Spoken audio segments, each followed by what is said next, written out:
ಬೆಂಗಳೂರಿನ ರಾಮೇಶ್ವರಂ ಕೆಫೆಯಲ್ಲಿ ನಡೆದಂತಹ bomb blast ಪ್ರಕರಣದಲ್ಲಿ ಈಗ ಸಾಕಷ್ಟು ಸಾಕ್ಷ್ಯಗಳು ಸಿಗ್ತಾ ಇದೆ. ಶಂಕಿತ ಉಗ್ರ ಜಾಡು ಹಿಂದೆ ಬಿದ್ದಿರತಕ್ಕಂಥ ಎನ್ಐಎ ಟೀಮ್ ಸಿಸಿಟಿವಿಯ ಇಂಚಿಂಚು ದೃಶ್ಯಗಳನ್ನು ಜಾಲಾಡ್ತಾ ಇದೆ. ಬೆಂಗಳೂರಿನಿಂದ ಶಂಕಿತ ಉಗ್ರ ಬಳ್ಳಾರಿಗೆ ಹೆಂಗೆ ಹೋದ ಅಂತಕ್ಕಂಥದ್ದೇ ವೆರಿ ಇಂಟ್ರೆಸ್ಟಿಂಗ್ ಮತ್ತು ನಿಗೂಢವಾಗಿರ್ತಕ್ಕಂಥದ್ದು. ಇದಕ್ಕೆ ಸಂಬಂಧಪಟ್ಟ ಒಂದು ರಿಪೋರ್ಟ್ ಇದೆ, ನೋಡೋಣ ಬನ್ನಿ. ಬಳ್ಳಾರಿಯ ಬಸ್ ನಿಲ್ದಾಣದಲ್ಲಿ ಪ್ರತ್ಯಕ್ಷವಾದ ಉಗ್ರ. ಬೆಂಗಳೂರಿನಿಂದ ಆತ ಬಳ್ಳಾರಿಗೆ ಬಂದಿದ್ದು ಯಾಕೆ? ಬಳ್ಳಾರಿಯಿಂದ ಆತ ಪ್ರಯಾಣ ಬೆಳೆಸಿದ್ದಾದ್ರೂ ಎಲ್ಲಿಗೆ? ಬೆಂಗಳೂರಿನ ಬಾಂಬ್ ಬ್ಲಾಸ್ಟ್ ಆರೋಪಿಯ ಹೆಡೆಮುರಿ ಕಟ್ಟಬೇಕು ಅಂತೇಳಿ ಎನ್ಐಎ ಅಧಿಕಾರಿಗಳು ಆತನ ಜಾಡನ್ನ ಹಿಡಿದು ಹೊರಟಿದ್ದಾರೆ.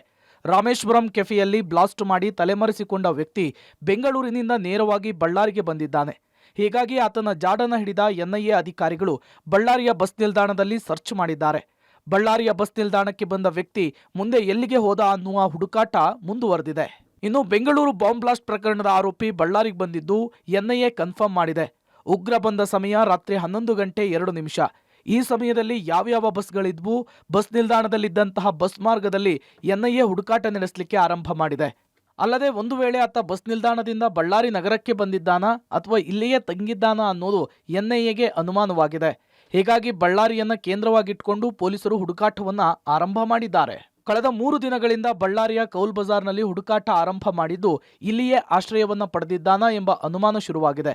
ಅಷ್ಟೇ ಅಲ್ಲದೆ ಪೊಲೀಸರು ಮಫ್ತಿಯಲ್ಲಿ ಬಸ್ ನಿಲ್ದಾಣ, ರೈಲ್ವೆ ನಿಲ್ದಾಣ ಸೇರಿದಂತೆ ನಗರದಿಂದ ಹೊರಹೋಗುವ ರಸ್ತೆಯಲ್ಲೂ ಕೂಡ ಹದ್ದಿನ ಕಣ್ಣಿಟ್ಟಿದ್ದಾರೆ. ಪ್ರಕರಣ ನಡೆದು 1 ವಾರ ಕಳೆದಿದೆ. ಉಗ್ರ ಯಾರು, ಯಾವ ಸಂಘಟನೆಗೆ ಸೇರಿರೋನು ಅನ್ನೋದು ಈವರೆಗೂ ಪತ್ತೆಯಾಗಿಲ್ಲ. ಆದರೆ ಎನ್ಐಎ ಅಧಿಕಾರಿಗಳು ಮಾತ್ರ ಆತನ ಜಾತಕವನ್ನ ಜಾಲಾಡ್ತಾ ಇದ್ದಾರೆ. Naveen, public TV, Ballari.